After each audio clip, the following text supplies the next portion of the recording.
Well, I think this is one of those interesting questions that on the surface, everybody's like, well, I know what that means. When we take responsibility, we can say, I'm going to do everything in my power to steward and to use well the gifts that God has given me. People really don't want to fail. And yet I have found that those failures almost always create the best possible opportunities for success. That what you become in accepting responsibility for those things that God has put in your life is more than you would ever be able to become by yourself.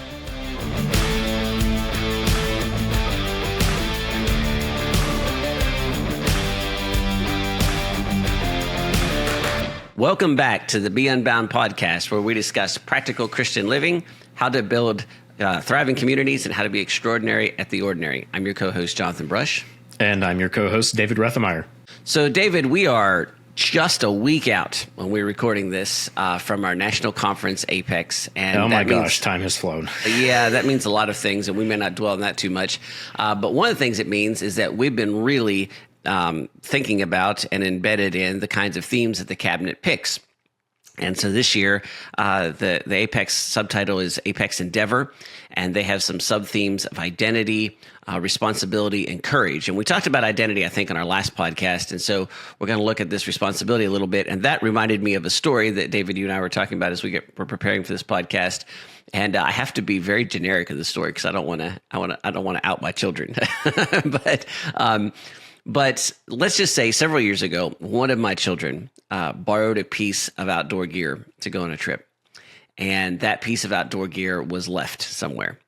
And when I was looking for that piece of gear, that person said, "Oh, that got left at this place." And that was the end of it. Just like, like it just kind of randomly stayed there. And that was extremely annoying to me. And just to be clear, disproportionately annoying to me. This piece of gear wasn't super valuable. It had a little bit of nostalgic value, but really it's not a big deal. But there's something, and I was sharing with David, this was several years ago, and I'm still annoyed even telling this story. I bear a grudge. I haven't forgiven about this. Mm-hmm. Which is interesting because not long after that, another child borrowed a piece of more expensive gear, and that piece of gear was broken. And it was broken because of negligence on the part of the child. And that child came back and said, "I'm so sorry. I broke this piece of gear because of this. It's my fault, and I'll replace it." And without thinking, instinctively, without even a thought process, I immediately said, "Oh, don't worry about it. It's not a big deal." But here's the part that I think is really interesting, David. The second piece of gear was worth more, was harder to replace, and was much more of a big deal. And yet, my reaction, "Don't worry about it. It's not a big deal," that was actually true. In fact, I haven't spent 1 second worried about that piece of gear ever since. And in some ways, I was actually kind of filled with some satisfaction that I was able as a dad to be able to take this responsibility away from my child and say, "Don't worry about it. I'll replace that gear myself." And so it's very interesting. I think about this frequently because it's very interesting, the contrast between this two. The first piece of gear was not worth nearly as much money. It's not a big deal, and it's not hard to replace. And yet I still have a lingering annoyance about it. And the difference between the two is what? They both got lost. They both got lost or broken through negligence. But in the first case, the person who lost the piece never accepted responsibility for it. And in the second case, the person who did immediately accepted responsibility for it. And as somebody who was the person damaged in both cases, just to be clear, this is really small potatoes in the grand scheme of life. That made all the difference in the world. And I think that that's an interesting element of responsibility that we don't think about a lot, is how taking responsibility impacts somebody else. In my case, it made forgiveness not just easy, it made it instinctive and immediate. Versus it created a lingering annoyance, which, just to be clear, is not right. So I'm not asking for any justification for my action. I would say it's my own problem, but I am being honest in the sense that yet to this day, I still have this little lingering annoyance that is in the back of my mind. Have you had similar experiences, David? Well, first of all, I think I would just like to say that the takeaway from the first 2 minutes of this podcast, I think, is that if you take responsibility immediately from Jonathan, then you will avoid annoying him. in this case. So, you might avoid being ranted about on the podcast. So that's correct. And just to be clear, I don't have very many lingering annoyances in my life. So that's a testament, David. I'm surrounded by people who pretty instinctively accept responsibility. And to be clear, the person who's the villain in this story is also somebody who accepts responsibility frequently, just not in this particular case. Exactly.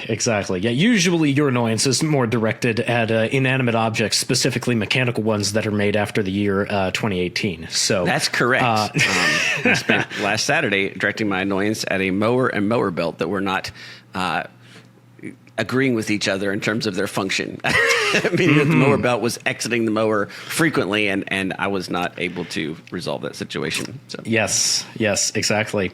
The way actually the example that I think of immediately when I think of my experiences with taking responsibility is actually in experiences with customer service. Actually, because if you have ever been on the phone with a customer service department, whether that's for a product that you bought, or most especially, I think this is the times when I've had the worst customer service experiences with a telecommunications company.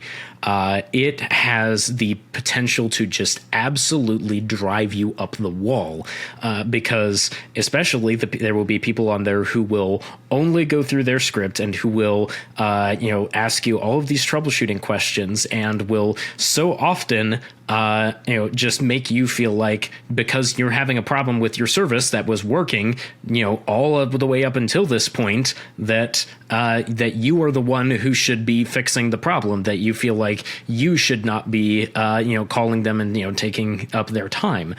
Versus the few times, this is a very, very few times when I've actually had this sort of experience, the times when I have called a customer support line and said, hey, I'm having this issue. This is what was happening before. This is what's going on. Are you able to help out with that? And they immediately said, I'm so sorry that you're having that issue with our product or service. Yes, let's try and figure out what's going on so that we can get you back up and running.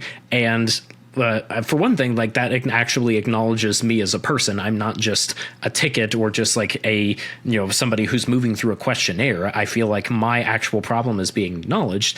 And they're also, in my opinion, taking responsibility because they are saying, hey, it is our responsibility because this is your service that you're using and we're supposed to provide it. If it's not working how it's supposed to, it's now our job as customer service to make sure that it's restored to the way that it's supposed to be. And when I can tell from my interactions that the customer service department is taking an attitude of responsibility and wanting to get it fixed and not just wanting to move me off of their ticket docket, then it makes a massive difference in my experience and my opinion of that particular company.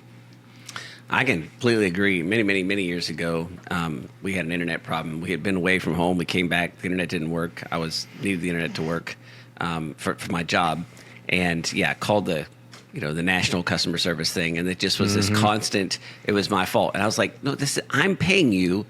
And it didn't work. I mean, it did work, and it now doesn't. Like, I wasn't even here. They tested my equipment, and they basically like, it's your computer. I was like, can't pause. It's like every computer in the house doesn't work. I mean, like it's not. And then we end up getting transferred to a local person, and the guy was like, that's really weird. I've never heard that before. I'm going to come out there and open the box and look at it. And it was to your point, David, the contrast was so stark. I wanted to just choke the first person, right? Yes. And the second one, I was like, oh, you don't have to come out today. I mean, like I wanted it fixed, but like since he accepted responsibility, I was like, this is a weekend, man. You can come back. You can come on Monday. It's fine. And it was just the contrast was just the one person was like, I don't know what that is, but I'll figure it out. So that brings us to the question we want to look at today, David, which is what does it mean to be responsible? What does it mean to be responsible? And I think this is one of those interesting questions that on the surface, everybody's like, well, I know what that means. And that's probably true. I don't know that there's we're not looking to plumb some deep mystery and say like, oh, it doesn't mean what you think it does. But there's some importance, there's some deepness here that I think gets missed. And one of those first things is, what does it mean to be responsible? it means to respond. And the response is an important part of this. And I think, David, I teach a class called Tactical Communications for our second year Ascend students. And it's a class that is so fascinating for me because I'm fascinated with the things that happen under the surface in human interactions that drive the way we react to each other, and that we all know about, but we don't think about. So these are not secrets in the sense that, when I describe it, people are like, oh yeah, that's what happened. But it's kind of like, it's not a secret how your car works. And yet there is a great mystery for most of us when we turn the key and it fires to life, right? And that mystery only deepens when you turn the key and it doesn't fire to life. But it's not that that's hidden knowledge. You can figure it out. You can look it up. And then when you do and you turn the key and something doesn't happen, or it does, you have this sort of deeper understanding of what's going on, all the different little systems that work to put that together. And I find that those underlying systems in human relationships are really fascinating. And this is one of them. What does it mean to be responsible? And the first is just to think about that your response to a situation really defines that situation in interesting ways. When you respond by accepting responsibility, it alters the response of the person on the other end. And we just, talked about some examples here. When I think somebody is accepting responsibility for the situation, I don't think about this. I don't consciously go, oh, they're accepting responsibility, I should be nicer. An instinctive gut reaction is to immediately now want to work on the side of that person. Like, I want to help that person. They accept responsibility. Now I want to help them. When they don't accept responsibility, I think the polite way to say this is I don't want to help them. The honest way to say this is I want to choke them. I become an adversary, and all of a sudden they become the enemy. There's a pretty big difference between those two sides there. Yeah, there's a whole nother emotional reaction that happens. Mm-hmm. Yeah. Well, the example that I think of that me and several of my friends have talked about a lot, that I think you have even more experience with than I do, is just how parents often, like, when they respond to something that happens, their response it has a major impact on not only just like how a situation unfolds, but just like on their kids' perception of the situation. When I think that pretty much all of us have seen this with our parents, like when something goes wrong and the parents just go, okay, all right, we're going to just like take a look at this problem, and like we're going to figure out how to fix it, even if I don't necessarily know immediately. Like, we're going to figure this out, and like this is not like a major crisis. Then like if you're the kid in that situation, you're just like, okay, mom and dad have it. Like they are the responsible people, and like it's much easier to trust them, and it's a lot easier to feel safe in that situation. Versus when a situation comes up and your parent immediately starts freaking out and saying, oh my goodness, I have no idea how to deal with this. This is going to be a nightmare. Like, what am I supposed to do? If they respond with uncertainty, or if they, end up shirking that responsibility, then there's a lot of just like uncertainty and a feeling of not being safe for the kid, and just going, well, wait, the person who's supposed to be responsible for me, is supposed to take care of me, doesn't know what to do, and like seems like they're floundering. This is a really bad situation, and like I'm scared now. And so even just like that sense in just a very everyday practice makes a huge difference. Well, and I would like to extend that to something slightly different, which is, and I see this played out a lot, and it's not instinctive. You have to work at it. But there is a level for most parents where, and I get this, you're dealing with a 3-year-old, you're dealing with a 5-year-old, you're trying to teach them to be responsible. You're trying to accept that, not that kind of, I've got this under control. It's easy to bleed into, I know everything, and I can't be questioned this, I'm always right. And so a lot of parents are in this kind of, I know better than you, child. Well, that's true. Parents do know better than children in most circumstances. But there's another thing that's true as well, which is that no matter how much you know better, you will make mistakes and you will fail. And then there's this really, one of the things, back to what I was saying before, that I find fascinating, David, is that you have opportunities to fail consistently, and people really don't want to fail. And yet I have found that those failures almost always create the best possible opportunities for success. And what I mean by that is that, I can think of a situation recently with my 4-year-old where I blamed her for something that wasn't her fault.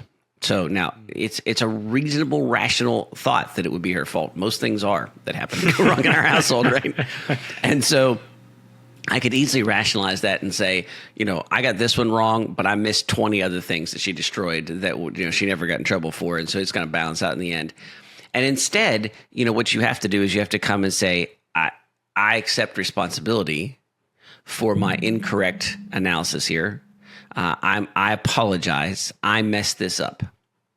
And I think that that's so powerful because the reality is for a child is that as they get older, they're going to come to the realization that people aren't perfect, including their parents. We've joked on this podcast before, but my 3-year-old thinks I'm awesome in every possible way. And it is nice and gratifying right now, but I know it won't last. And at a certain point, he's going to be like, wait a minute, that dude doesn't know what he's talking about. Just because he has a tractor doesn't mean that he's the best human in existence. Oh, yes, but I have more than a tractor, David. I have a trimmer and a mower and a motorcycle and a chainsaw. And so I'm pretty You've high got in the a scale. bit then, man. Yeah. You've got a bit of time there. But there will be a point where he's interested in something other than those things. And so when that happens, if you have set this up correctly by setting a pattern of accepting responsibility for failure, when the inevitable failure comes, you have a child who says, yeah, that makes sense.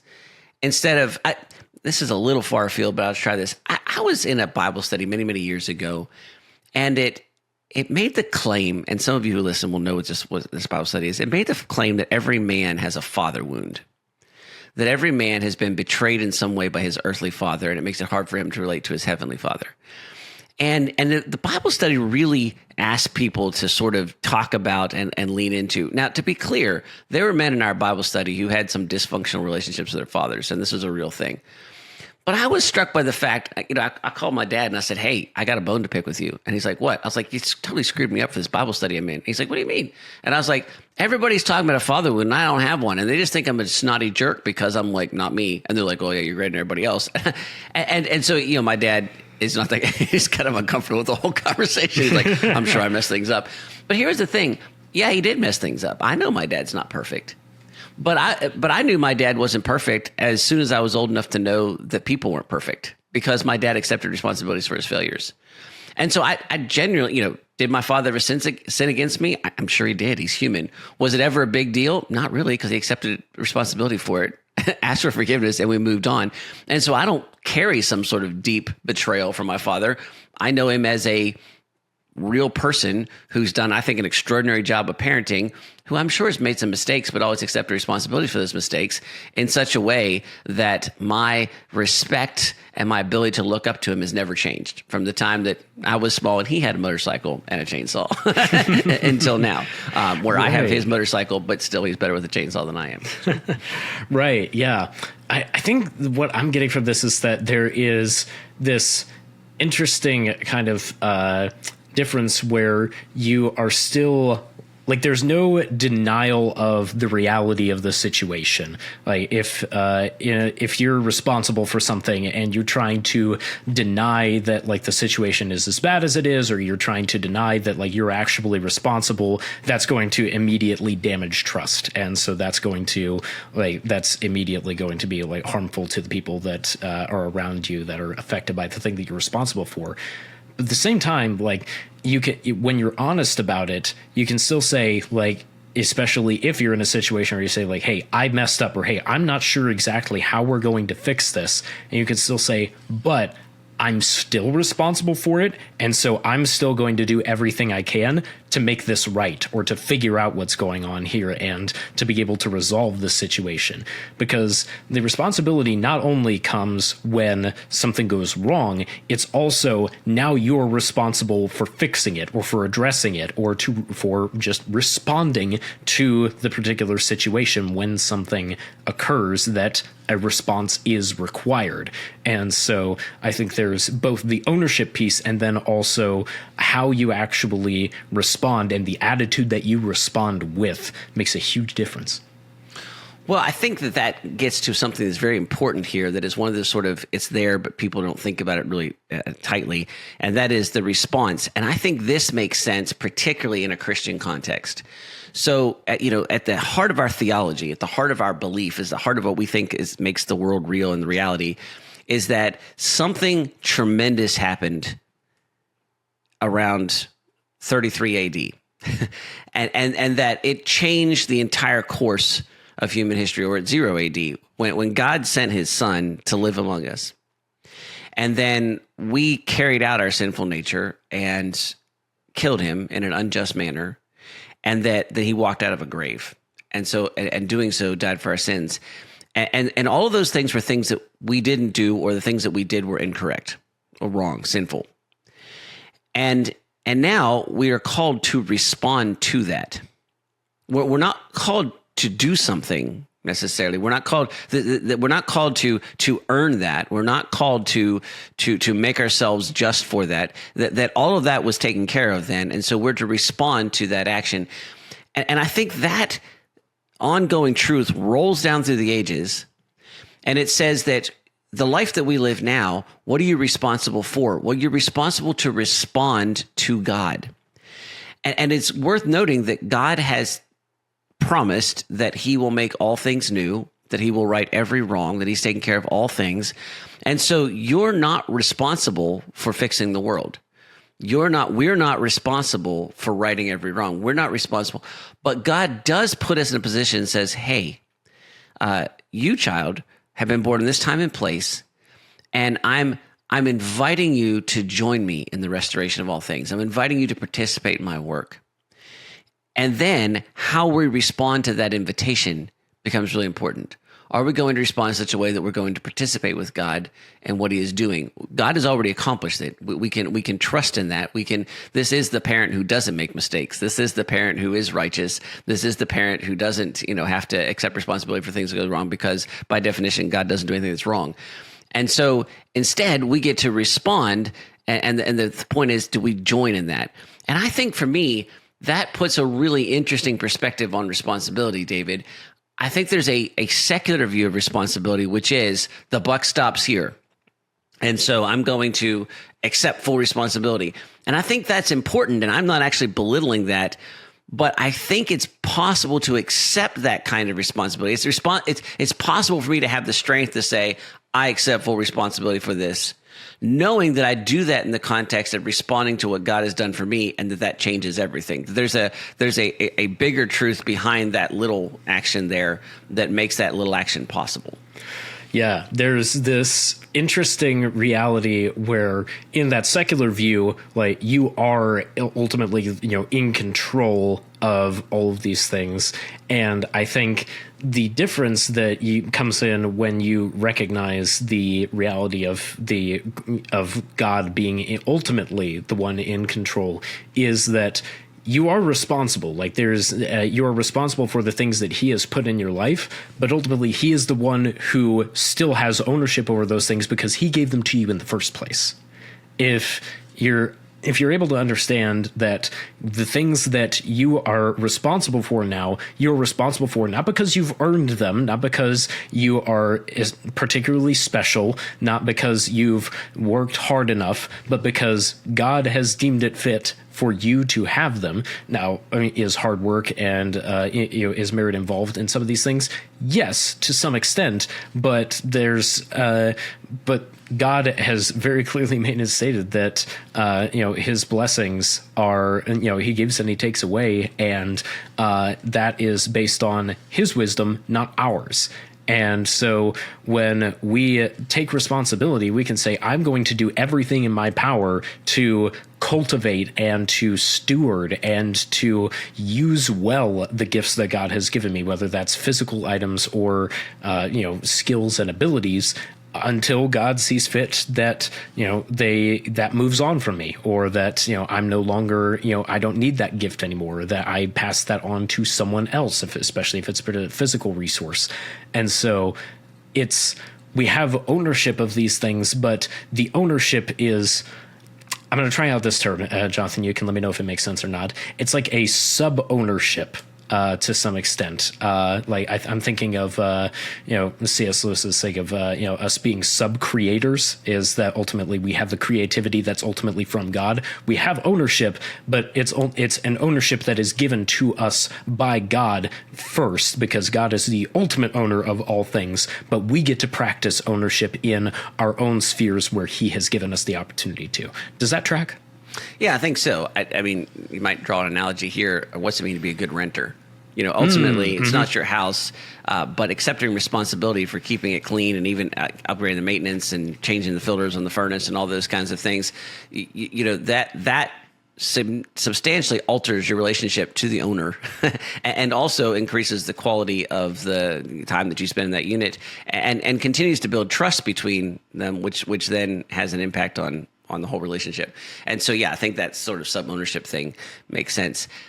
I think that there's I find as we work with young people, not necessarily young people we work with, but in Unbound, but there's a cultural, and I think this is as old as time. So this is not, I'm not picking on a particular cultural group, but there is a constant worldly reaction to eschew responsibility.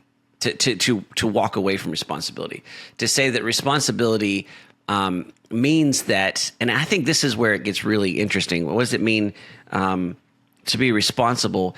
It means to accept, to respond to others. And responding to others means to accept at some level their problems are your problems. And I think that there's this ongoing desire, especially among young people, and this is a generational thing through all the generations. So I'm not picking on this particular cultural moment. That young people instinctively go at a certain point, oh, if I accept responsibility for other people have control over my life and their problems have control over my life. And so I have an instinctive desire to not be responsible, to, live life on my own terms, to define my own reality, to travel the world, to not have to have a job and pay the man, to not have to, get in this capitalistic, materialistic treadmill. And it's not that all those things, instincts, are necessarily wrong.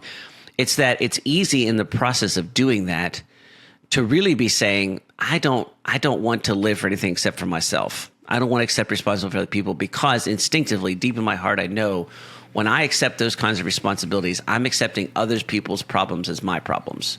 And that's going to interfere with my happiness and fulfillment. And here's the thing. That's correct. Mm-hmm. that is ultimately correct. When you accept responsibility, when you decide I'm going to be responsible, you make other people's problems your problems. You and you cede control of your life. Now, we would argue that you never had as much control of your life as you think you did, but that's a separate podcast which we've recorded. But this is more, I know that if I'm responsible for taking care of this child, if I'm responsible for being faithful to this spouse, if I'm responsible for entering into this relationship, if I'm responsible for working for this person, that their problems become my problems, their worries become my worries, their failures become my failures, their concerns become my concerns. And in doing so, I'm going to lose the ability to control certain things in my life. And little by little, I'm going to be transformed by this. And I would argue that that's exactly right. and that the only thing that makes that kind of hassle worth it is the transformation. That what you become in accepting responsibility for those things that God has put in your life is more than you would ever be able to become by yourself. And if you would limit yourself to, I'm going to only be responsible for me, I'm not going to accept all these other people's problems, I'm going to do my own destiny, maybe you have some success with that. But it will be small. It will be a small vision and a small life and small accomplishments and small responsibility compared to what it could have been if you're willing to take the risk, the heartbreak, the blood, the sweat, the tears that comes with accepting another responsibility God gives you, which includes the responsibilities of other image bearers, which ultimately will destroy you and who you could have been on your own and transform you into something bigger, deeper, richer, wider than you could have possibly imagined if you hadn't accepted those responsibilities. Yeah. Now, I think there is, just as we're kind of trying to wrap this up, I think there is an important distinction to be drawn here, is that I think what we're trying to get at is that having other people in your life and who you are invested in and they are invested in you removes some ability for you to completely control your circumstances, because ultimately other people are going to mess up how you ideally want your life to go. And that is a risk that is going to interfere with your happiness. However, I don't think that what we're saying is that, when you are in relationship with somebody else, then you are responsible for, like, for example, for all of their feelings and for how they respond to specific things. That's not true. And if you end up feeling like you have, like, whenever someone responds negatively to something, that's completely on you, that's extremely draining, and that's like not a healthy relationship dynamic. Now, you can how you respond to things and how you act can affect other people's feelings, and you should be aware of that. But other people's reactions to you doing the things that you're going to be doing, you're not 100% responsible for that. You're responsible for your actions and the way that you go about things and the way people respond to that. You should keep that in mind. But if you go through life only thinking about the way that other people are going to respond to your actions and not simply what is the actual right thing to do, is not actually going to be a helpful thing long term. Yeah, there's some important correctives there, but I might push back against it a little bit and say there's some good, like, basic. It's true. You don't want to be fully responsive to somebody else in such a way that they have complete control of your emotions or things. And I see what you're pushing at there, David. But I'd also say that the culture takes that and says, then you better be guarded. You better be really, take care of yourself first. Make sure that you're emotionally solid and all those things, which I know is not what you're saying. But I want to sort of say that, yeah, that is risky. But also that is what you're called as a Christian. Like that this is a rejection of safety. This to be responsible is to accept disproportionate risk. To be responsible is to put yourself in a position where, I'll use this as an example. I have a good friend who's going through a hard time right now, and we don't live close to each other. And in fact, in some ways, our lives are not particularly intertwined. And his business and his stuff is different from mine, and they're not related. And yet, I woke up this morning feeling bad because he's going through a hard time. And in fact, my day this morning has been defined by praying for him and sort of in the back of my mind trying to brainstorm, who do I know? What do I know? How can I help in certain ways? To be clear, we're not interconnected at all. I have no real responsibility for his life or his business. And yet I do. And so his misfortune at the moment is having a negative impact on my life, even though our finances aren't connected, our lives are not really connected. But I care for him. I love him as a friend and as a brother in Christ. And therefore, his distress is mine. And my emotional state has been altered because of somebody multiple states away who's struggling right now. And that is what it, as we kind of finish this a little bit here, is what does it mean to be responsible? It means a lot of things, but at some level it means to respond. And to respond with your eyes open and knowing that act of being responsible, of responding to the needs and the problems around you, is going to mean sacrifice and commitment and suffering that you could have avoided. And yet we're making the argument that doing so will not in the short term give you a better situation, but in the long term will be ultimately transformative in ways beyond what you can imagine, but not without cost. And to be responsible is to accept a price, is to accept cost, is to pay debts that aren't yours, and to do so in response to a bigger call, which is the understanding that somebody paid a debt that wasn't his, that you couldn't pay. And it's flowing out of that reality. Yeah. And yeah, like you said, the best way that flows out is when the responsibility is in context of community, like we talk about all the time on this podcast. When you are responsible for something and people can recognize that, and then that encourages them to also take responsibility for themselves and then want to also share that responsibility with you as well and take up that burden together. That's when responsibility is the healthiest. Well, with that, we'll move on to our next segment here, and then we'll be back shortly to kind of wrap this up and have some few closing thoughts before we end this episode.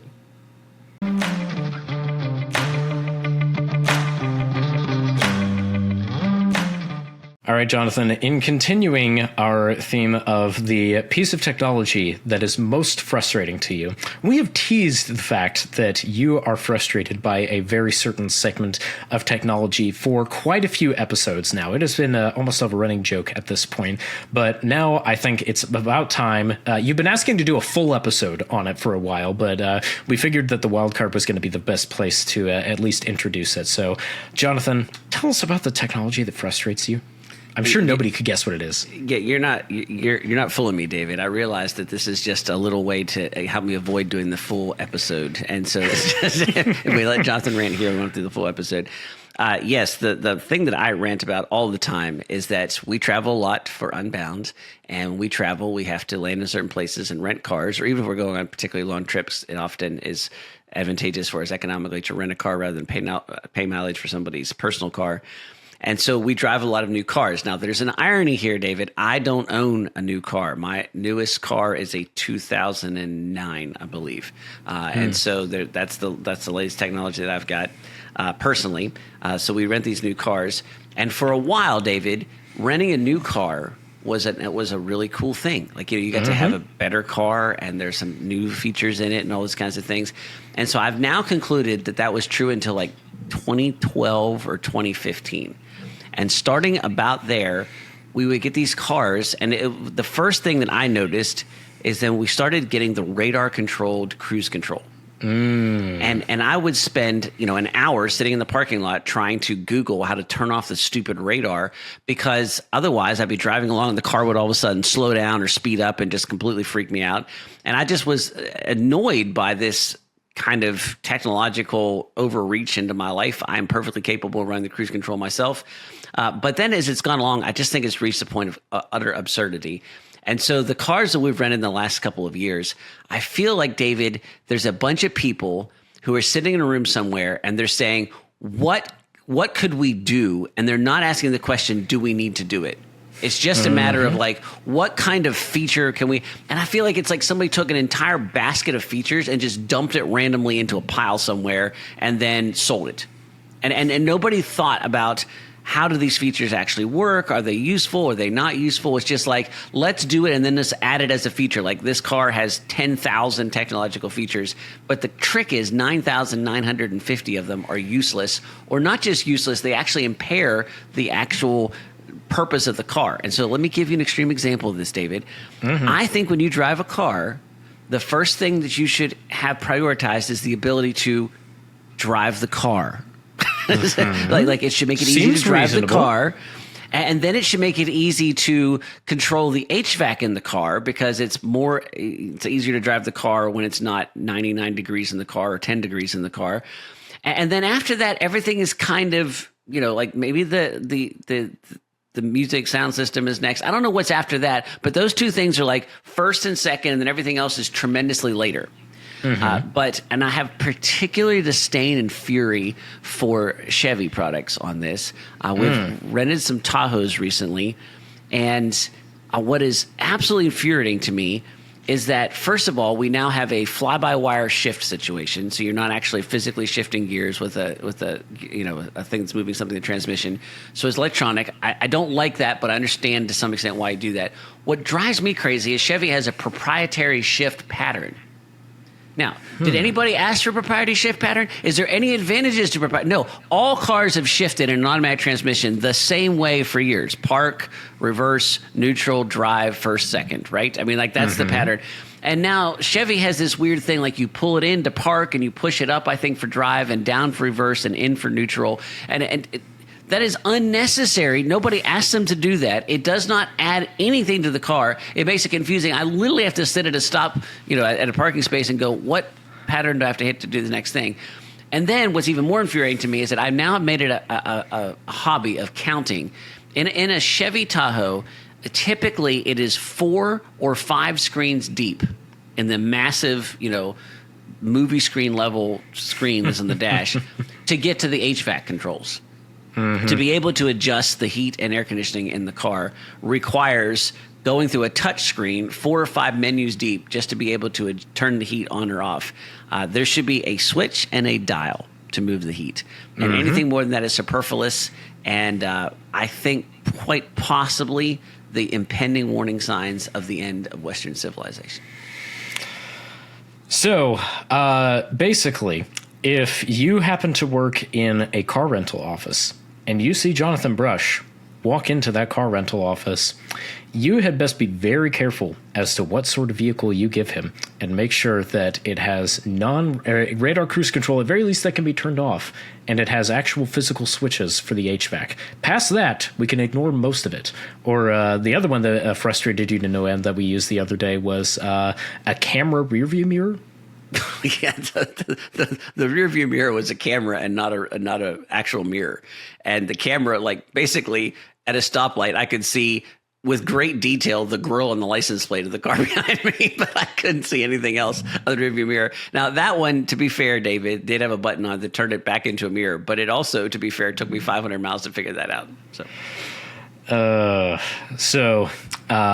Essentially, if you're going to be purchasing any sort of new vehicle, beware the potential judgment of Jonathan Brush, especially if you're a rental vehicle agency who is purchasing something to add to your fleet.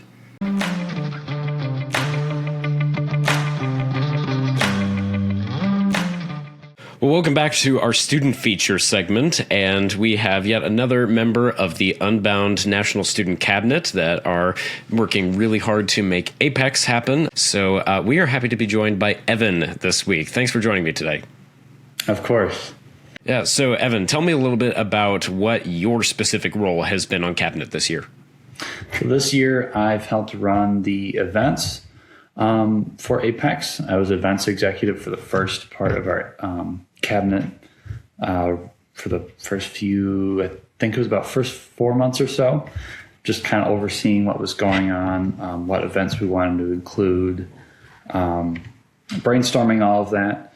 And then since I've been busy with work, I've been on one sub-team currently, and we're working on a very special event that we're all very excited about, but for the general public to get to see when Apex unfolds. So that is my most, that's something I'm the most excited about seeing, is this event we're planning. It's all the more fun because I can't say anything. Exactly. I will tease the listeners. I believe I've been read in on some of what this special event is, and I will agree it is very special and is going to be a whole lot of fun. So aside from that, Evan, through this entire process, through trying to brainstorm and then lead up to the execution of all of these events, what have been like the biggest things that you've learned through this whole process? Oh goodness. I think I've learned a lot more than I realized. I think once Cabinet is done for the year, I will probably find things I learned that I didn't know I learned. This has been a common theme with me with the rest of the Ascend years, year 1 through 3. I'll find things I didn't realize I learned while I was in the Ascend year. So I think that'll apply for Cabinet. But up to date, I've learned to communicate a little better with my cabinet members. I've also learned how to negotiate conflict when it's an idea I'm really passionate about. There's been a few times where I have an idea that I really, really, really love, and other cabinet members are like, we don't want to do this. And that's been hard for me to say no to what I want to do and say yes to what they want to do. But I've worked through that, and I've worked through some communication with them, And I think that makes stronger friends too, because you have that conflict, and if you come out on the good side, then it's all the better. So, yeah, absolutely. A little bit of behind the scenes for anyone who might be listening and is wondering about why that tends to be a little bit of a theme when talking through with the cabinet members is that when putting together the Unbound Student Cabinet, we specifically try to design teams so that not only are they made up of very capable members, but they're made up of very different people who are probably going to have conflict, so that they can learn how to bring their best ideas to the table, kind of hash them out, conflict about them a little bit, so that ultimately leads to the best event possible. So really glad to hear that you guys have been working through that, but working through that well, it sounds like. So that's super cool. So last but not least, Evan, as if you had to pick, just one thing that you are most excited for about Apex coming up, what would you pick? So I'm very excited about our event we're planning. So that's up there, but I think something I'm the most excited about is seeing the Apex we've planned, seeing how it turns out, watching the awesome things we've planned come to fruition, seeing our speakers, seeing our content, seeing our activities. And I want to connect with the student body, alumni, new students, current students even, and just kind of immerse myself in the student world. This might be one of my last times to really see a lot of these students, because, life is going to happen and I'm going to have, other jobs and opportunities and things. So my time here at Unbound, in rather being heavily involved, is kind of diminishing, which is a good thing. I'm not supposed to be here forever. So I really want to involve myself with the students, with staff even. Basically, everyone who's at Apex, I want to be present and talking to people and, solving problems if I can. If somebody needs to talk through something, I'd be more than happy to do that. And I'm just looking forward to it. So.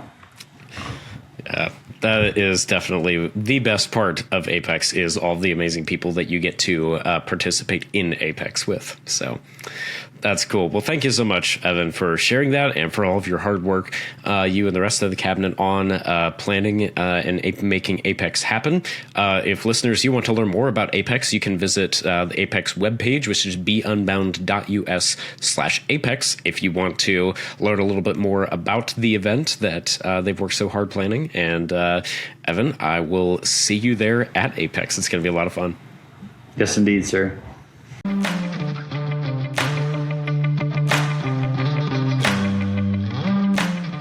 What does it mean to be responsible? At some level, I think we all know what that means. Do the work to accept, to be responsible for the outcome, and all those things are excellent. They're really good things.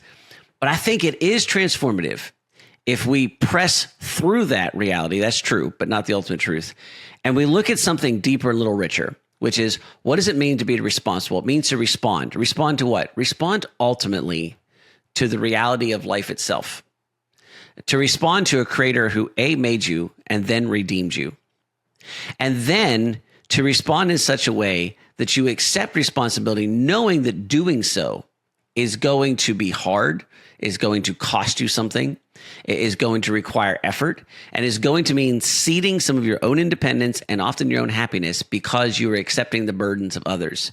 But you do that because you're responding to what somebody else did for you, which is what Christ did for you ultimately in creating you and redeeming you. And that's what it means to be responsible. Mm-hmm.